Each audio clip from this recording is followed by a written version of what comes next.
splashing of water. The sound that water makes is just amazing sound. You only need to close your eyes and you're there. Yeah. They're really nice. Oh, I know, I can see. Yeah. I think it's really exciting as well to have something on the radio.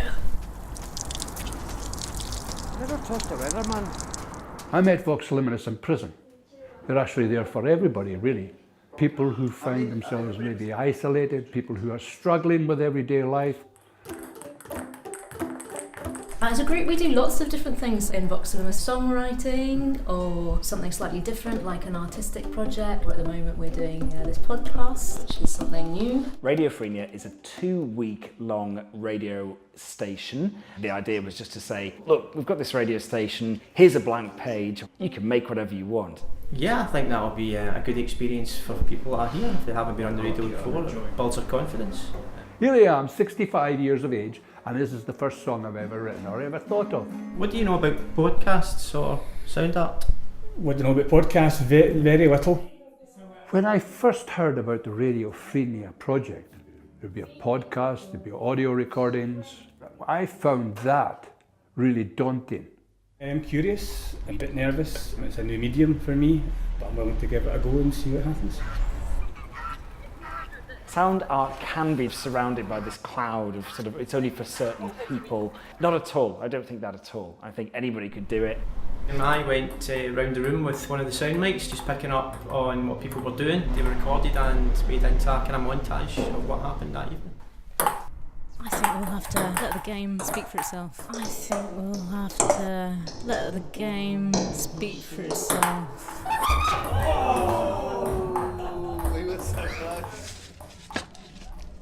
It's helped demystifying what recorded sound can look like and what it takes to record sound. How people experience sound can be quite rigid in the form of maybe a song that has to have a narrative and has to have lyrics, whereas sound, just everyday sound, is actually really exciting and potentially nourishing.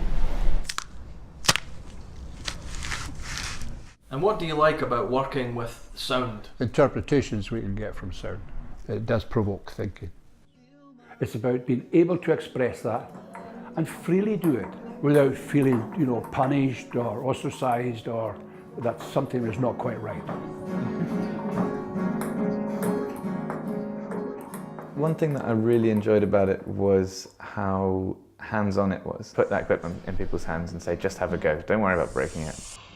This was a place to come and play and experiment. The medium of film and audio, it breaks the bonds of isolation and fear. So it brings people together. It's inclusive with everybody outside the wire. This is who we are, this is what we do, and how are you getting on? Why don't you join us? So I think that's what it's all about. Radiophrenia, 87.9 FM, the light at the end of the dial.